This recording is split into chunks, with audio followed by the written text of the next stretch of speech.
That same hatred and anger has led House managers to ignore their own words and actions and set a dangerous double standard. The House managers spoke about rhetoric, about a constant drumbeat of heated language. Well, as I'm sure everyone watching expected, we need to show you some of their own words. I just don't even know why there aren't uprisings all over the country. Maybe there will be. There needs to be unrest in the streets for as long as there's unrest in our lives. You got to be ready to throw a punch. You have to be ready to throw a punch. Donald Trump, I think you need to go back and punch him in the face. That I thought he should have punched him in the face. I feel like punching him. I'd like to take him behind the gym if I were in high school. If we were in high school, I'd take him behind the gym and beat the hell out of him. No, I wish we were in high school. I could take him behind the gym. I will go and take Trump out tonight. Take him out now. Okay. When was the last time an actor assassinated a president? They're still going to have to go out and put a bullet in Donald Trump. Show me where it says that protests are supposed to be polite. Okay, so Donald Trump's legal defense just went up in flames, and I mean literally watching it collapse in real time inside a Manhattan courtroom. Trump's star witness, the guy who was supposed to save his case, the person his lawyers were counting on to discredit the prosecution, had an absolute meltdown on the witness stand.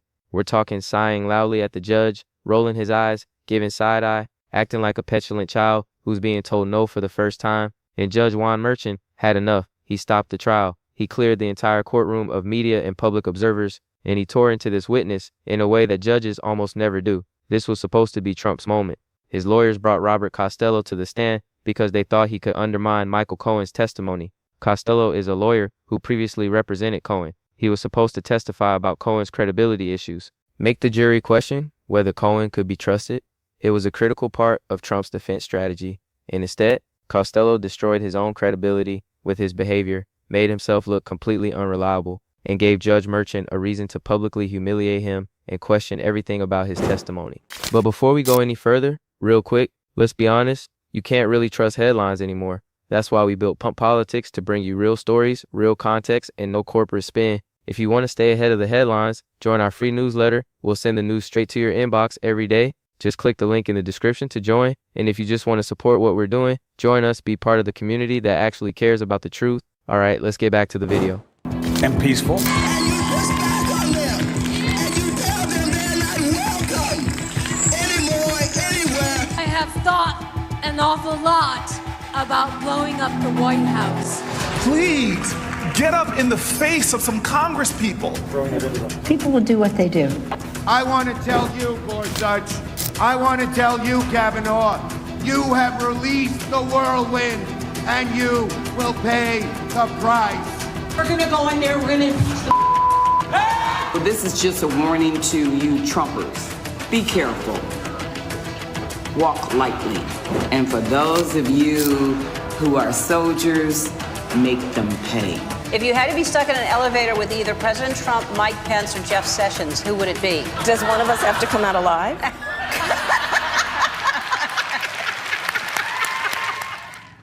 November 3rd, 2025, inside the Manhattan courthouse where Trump is on trial for falsifying business records related to hush money payments. The trial has been going on for weeks. Tensions are high. Trump's legal team is under enormous pressure because this is a criminal case. Trump could face actual consequences if convicted, and they've been struggling. The prosecution has been methodical and effective. Their witnesses have been credible. Their evidence has been damning. So Trump's lawyers needed something to break their way. They needed a witness who could change the narrative, create reasonable doubt, give the jury a reason to question the prosecution's case, and they thought Robert Costello was that witness. He's a lawyer. He's supposed to be professional. He's supposed to understand how courtrooms work. He's represented high-profile clients. He should know better, but apparently he doesn't, because what happened on that witness stand was a complete disaster. Costello was testifying about his interactions with Michael Cohen, and the prosecution kept objecting to questions from Trump's lawyers. The judge kept sustaining those objections, ruling that the questions were inappropriate or that the answers would be inadmissible. That's normal in a trial. Lawyers object. Judges rule. Witnesses answer when they're allowed to and stay quiet when they're not. It's basic courtroom procedure. But Costello apparently couldn't handle it. Every time the judge sustained an objection, Costello would sigh audibly. He'd make faces. He'd roll his eyes like this was all so ridiculous and beneath him. And the judge noticed. Everyone in the courtroom noticed. You could see Trump's lawyers getting increasingly uncomfortable because their star witness was acting like a spoiled brat in front of the jury and the judge, and that's not how you build credibility. That's not how you help your side win. Judge Merchant finally had enough.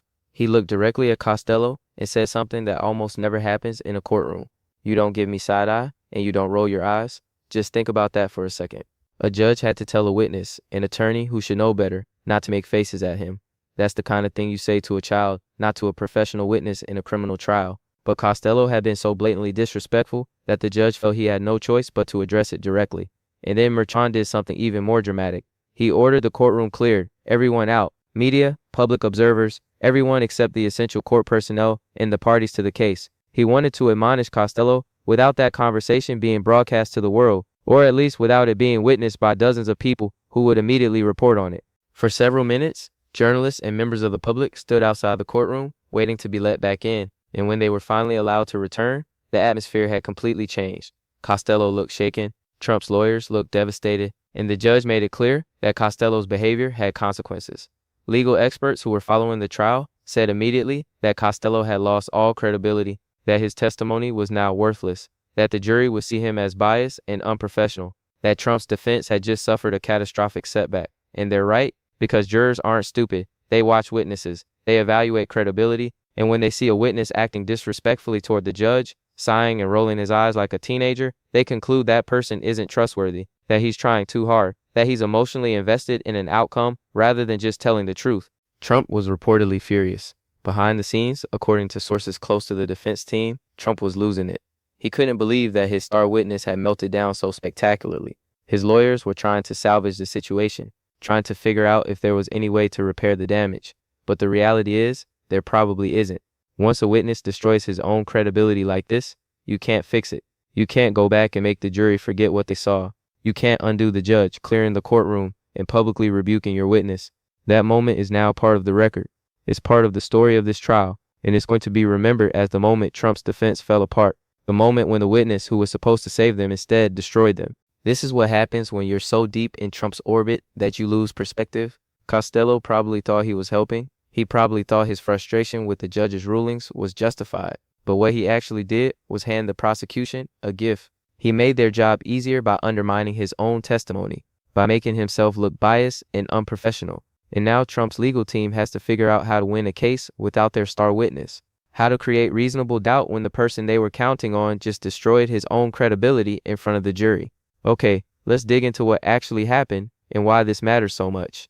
So here's the full context of Robert Costello's testimony and why it was so important to Trump's defense.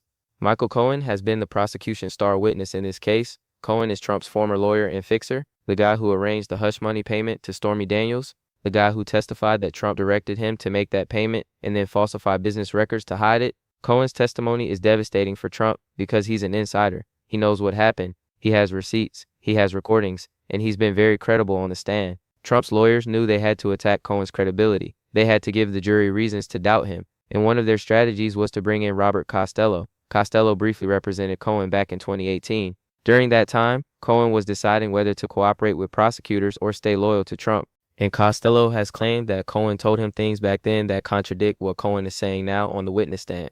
So the theory was that Costello would testify about those conversations. He'd say, Cohen told me this back in 2018, but now he's saying something different. That proves Cohen is a liar. That proves you can't trust anything he says. It's classic impeachment strategy in a trial. Bring in someone who contradicts the key witness, create doubt, give the jury a reason to acquit. Trump's lawyers were counting on this.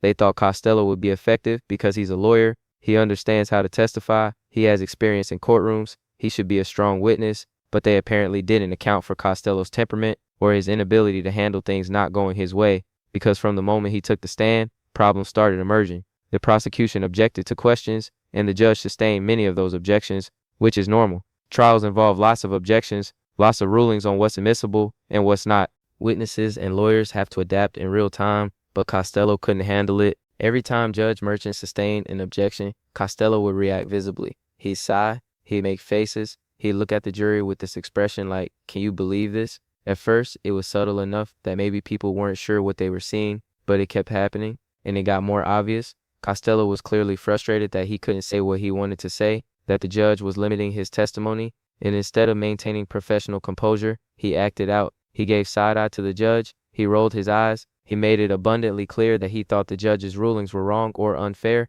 and that's when Judge Merchant intervened. because judges can't let witnesses behave like that. If witnesses are allowed to show open contempt for the court, it undermines the entire judicial process. So Merchant stopped the proceedings. He looked at Costello and gave him a direct warning. You don't give me side eye, and you don't roll your eyes. Think about how rare that is. Judges usually maintain a certain distance and formality.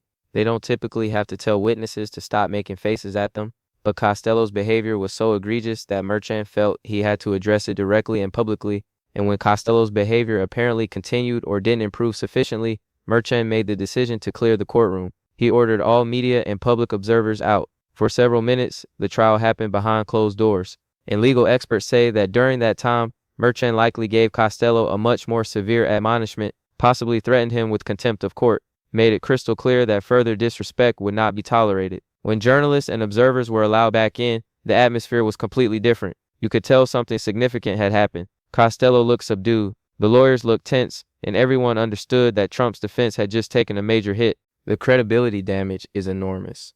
Jurors saw Costello acting disrespectfully. They saw him making faces and sighing and rolling his eyes. And from that behavior, they're going to draw conclusions. They're going to think this guy isn't impartial. He's clearly on Trump's side, and he's angry that the trial isn't going the way he wants. He's not just telling the truth about what he remembers. He's trying to help Trump win. And once jurors reach that conclusion, nothing Costello says matters. They've already decided he's not credible. They've already decided his testimony is biased. That's a disaster for the defense, because Costello was supposed to be one of their key witnesses, one of the main ways they were going to attack Michael Cohen's credibility. And instead, Costello made himself look less credible than Cohen. He made the prosecution's job easier. He gave the jury a reason to trust Cohen more, not less. Legal experts who cover trials for a living immediately recognized how bad this was. Multiple commentators said Costello had lost all credibility, that his testimony was essentially worthless now, that Trump's defense had suffered a catastrophic setback. And they're right, because in a criminal trial, especially one involving a high-profile defendant like Trump, every moment matters, every witness matters. And when your star witness melts down, when he gets publicly rebuked by the judge and has his credibility destroyed in front of the jury, that's almost impossible to overcome. Trump's lawyers probably wanted to withdraw Costello from the stand immediately, cut their losses, and move on. But they couldn't do that without making things even worse, so they had to try to finish his testimony and hope the damage wasn't as bad as it looked. But it was exactly as bad as it looked.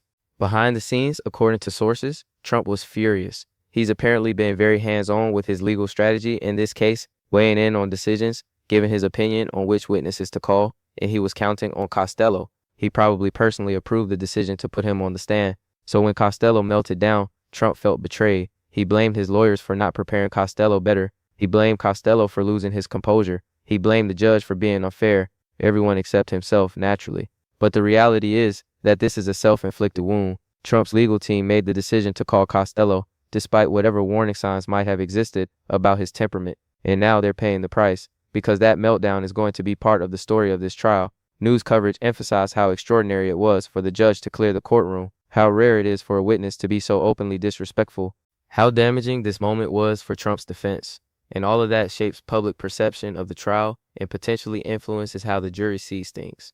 The prosecution, meanwhile, is probably thrilled. They didn't even have to do much to undermine Costello. He undermined himself. Their objections were appropriate and well-founded. The judge sustained them because they followed the rules of evidence. And Costello's reaction to that normal trial process destroyed his own credibility. That's the best possible outcome for the prosecution. They neutralized the key defense witness without even having to go after him aggressively on cross-examination. He did their work for them. And now the prosecution can point to Costello's behavior in their closing arguments. They can say, look at Trump's witnesses. Look at how biased and emotional they are. Look at how they can't even maintain basic professionalism on the stand. Compare that to our witnesses who are calm, credible, and professional. That's a powerful argument. And it's an argument that Trump's lawyers are going to have a really hard time countering. The courtroom being cleared is also symbolically important. It shows that things got so out of hand that the judge felt he needed to address the situation without public observation. That the normal transparency of court proceedings had to be temporarily suspended because a witness couldn't control himself. That's embarrassing for Trump. It's embarrassing for his legal team. And it feeds into narratives about chaos surrounding Trump, about how everything he touches turns into drama, about how even in a serious criminal trial, the people in his orbit can't act professionally. These narratives matter. They shape how the public views Trump. They influence how potential jurors in future cases might see him. And they make it harder for Trump to claim he's being unfairly persecuted. because if your own witnesses are melting down and getting rebuked by judges, it's hard to argue that the system is rigged against you. There's also the question of what this means for the rest of the trial. Trump's lawyers still have to finish presenting their defense. They still have to make closing arguments. And they have to do all of that, knowing that one of their key witnesses failed spectacularly. That has to be demoralizing. It has to make them question their strategy, and it probably limits their options going forward, because they can't call witnesses who might have similar credibility issues. They can't take risks on people who might not handle the pressure of testifying. So they're stuck with a more limited defense than they probably wanted to present, and that makes it harder to win. That makes it more likely that Trump gets convicted, which is obviously the worst possible outcome for him personally and politically. The media coverage of the meltdown has been extensive. Major outlets covered it as a top story. Legal commentators analyzed what it means for the trial, and the consensus is that this was a disaster for Trump, that his defense took a major hit at a critical moment, that the judge clearing the courtroom was an extraordinary rebuke that signals just how badly things went, and all of that coverage shapes public opinion. It makes Trump look weak. It makes his legal team look incompetent. It makes the prosecution look competent and professional by comparison. Those optics matter. They influence how the public perceives the trial, and they potentially influence any future jurors who might serve in Trump's other legal cases. Because people remember these moments. They remember when Trump's star witness melted down so badly that the judge had to clear the courtroom. That becomes part of the permanent record of Trump's legal troubles. Okay, so what does all of this actually mean going forward? Let's break it down. Here's the bottom line. Robert Costello's meltdown on the witness stand is a devastating blow to Trump's legal defense in his Manhattan criminal trial. The damage is both immediate and long-term, and it significantly increases the likelihood of a guilty verdict. Let's break down why this matters so much. First, the immediate impact on the jury. Jurors watched Costello act disrespectfully toward the judge. They saw him sigh, roll his eyes, and give side-eye when things didn't go his way. And from that behavior, they drew conclusions about his credibility. Those conclusions are almost certainly negative. Jurors are going to think Costello is biased, that he's emotionally invested in helping Trump, that he's not just a neutral witness telling the truth. And once jurors reach those conclusions, nothing else Costello said matters. They've already decided not to believe him. So the entire purpose of calling him as a witness to impeach Michael Cohen and create reasonable doubt has failed. Trump's lawyers needed Costello to be credible and effective. Instead, he was neither. He made Cohen look better by comparison. He gave the jury more reason to trust the prosecution's case. Second, what this says about Trump's legal team and their judgment. They made the decision to call Robert Costello as a witness. Presumably, they interviewed him beforehand. They prepared him for testimony. They should have known what kind of witness he would be. So either they missed the warning signs about his temperament, or they saw them and decided to take the risk anyway.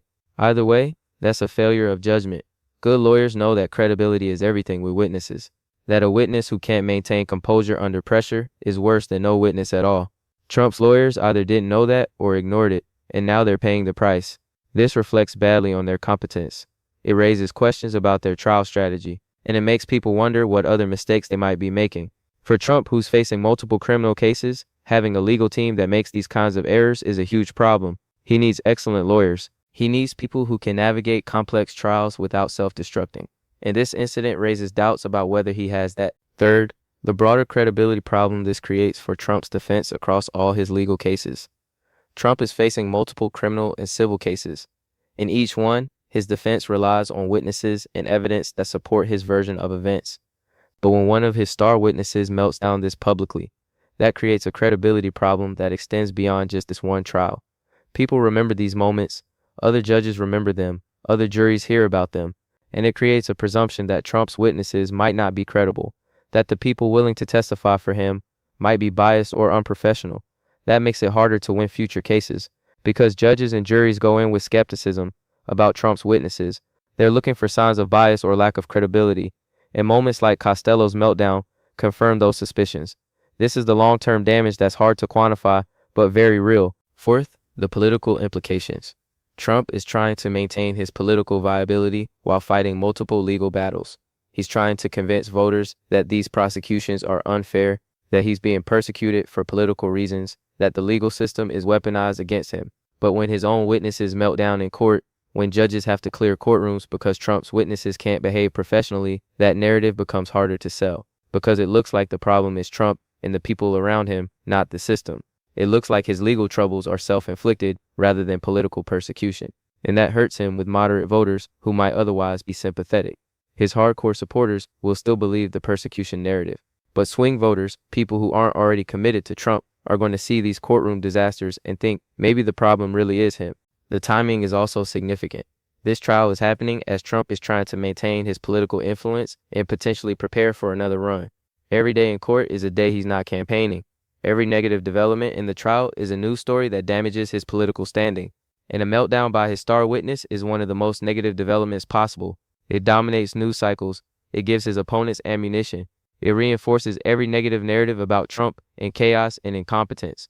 For Trump's political opponents, this is a gift. They can point to this moment and say, look at the people Trump surrounds himself with. Look at the chaos that follows him everywhere. Look at what happens when his own witnesses testify. That's powerful political messaging, and it's based on facts that Trump can't dispute because they happened in open court on the record. Fifth, what this means for the outcome of this specific trial. Trump is facing 34 felony counts of falsifying business records. The prosecution has presented a strong case. Michael Cohen's testimony was detailed and credible.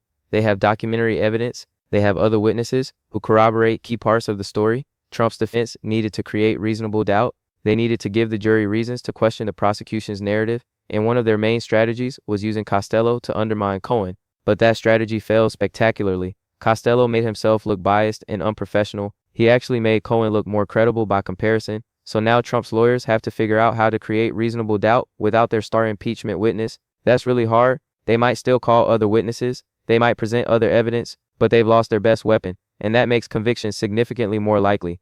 If Trump is convicted in this case, it will be historic. He'll be the first former president convicted of criminal charges that will have enormous political ramifications. It will affect his ability to run for office again. It will influence how voters see him. It will embolden prosecutors in his other cases.